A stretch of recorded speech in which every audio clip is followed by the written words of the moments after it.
there, it's Dave here from davestravelpages.com, and this video is about the ways that travel has changed in 20 years.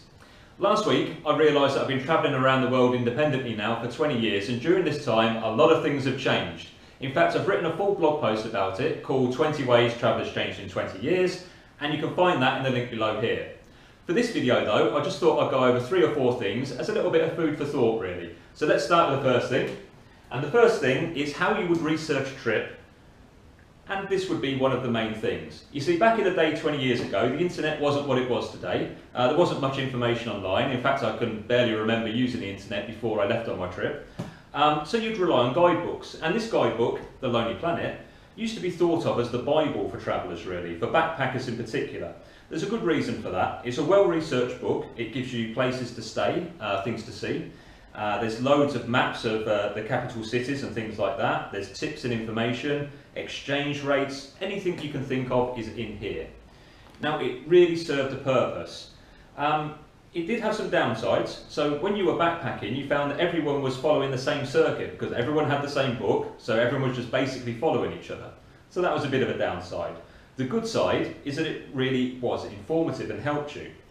Today though, do guidebooks have their place? That's quite questionable. Now obviously The Lonely Planet haven't gone out of business. Well, they've not gone out of business yet. But I think guidebooks as a source of information are not as valid as they used to be. The internet is far more up to date now. So if you imagine that this book would have been researched 6 months or a year ago, by the time it's printed it's out of date. And I think the world changes too rapidly now. During those 6 or 12 months, places open, things go bad, countries change. So I think the internet is actually a better source of information.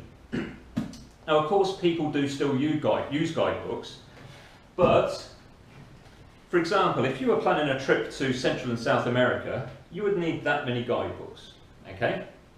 And that's what you used to have to fit in your backpack, because when you were in Central America, you weren't going to find another English language version of the book you wanted, so you had to take what you wanted with you.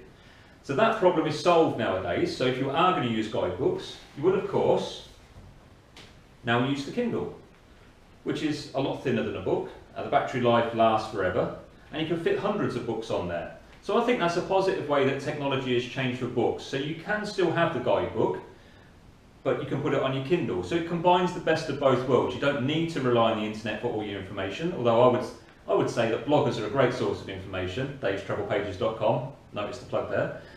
But if you want to stick with guidebooks, a Kindle's the way to go, I think. So that's one thing. Let's move on to another thing. This is a great one. Music. Does anyone remember these? Cassettes. And this guys, is a Walkman. Now there may be even people watching this who have never seen a Walkman before in real life. Yes, it belongs in a museum, I know. This is how we used to have to listen to music back then, so you'd take your tapes with you. It was good though, because you could record. If you had a good Walkman, you could make recordings. You can record your own tapes, of course, but it was limited to how many minutes each tape stored, and the sound quality wasn't that great. Plus everything, you know, if you take more than sort of like 3 or 4 cassettes, they were all going to pile up, and it was a space thing.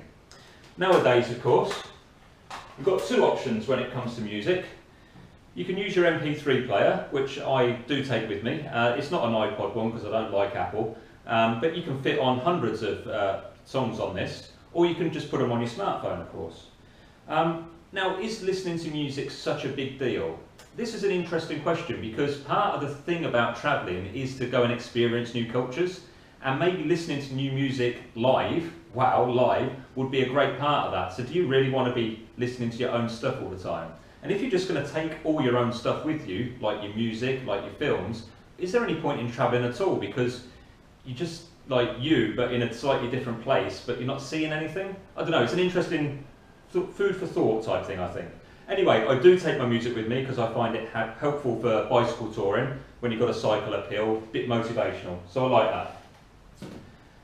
One last thing then, smartphones. Everyone relies on their smartphone nowadays. 20 years ago, no, I didn't have a smartphone. And then this would have been the next generation of smartphones. Isn't that great? I think there may be people that remember these, and some people remember them fondly, and there's a great reason for that. It's because the battery life lasted longer than 5 minutes, not like smartphones. In fact, the battery life on these was like a week long or 2 weeks long. What they didn't have was a camera. So even when, let's say 15 years ago or 10 years ago, the phone wasn't that good for travelling. Now, of course, your phone is basically a small computer in your hand. It's also got a camera, video camera in there. It's got access to the internet. You can keep your songs on there and your music on there. So these are some of the ways that travel's changed. Like I said, I've come up with 20 other ways which you can find out on the blog, so please visit that. It's www.davestravelpages.com. Thanks very much for watching, and I'll see you next time. Cheers for now.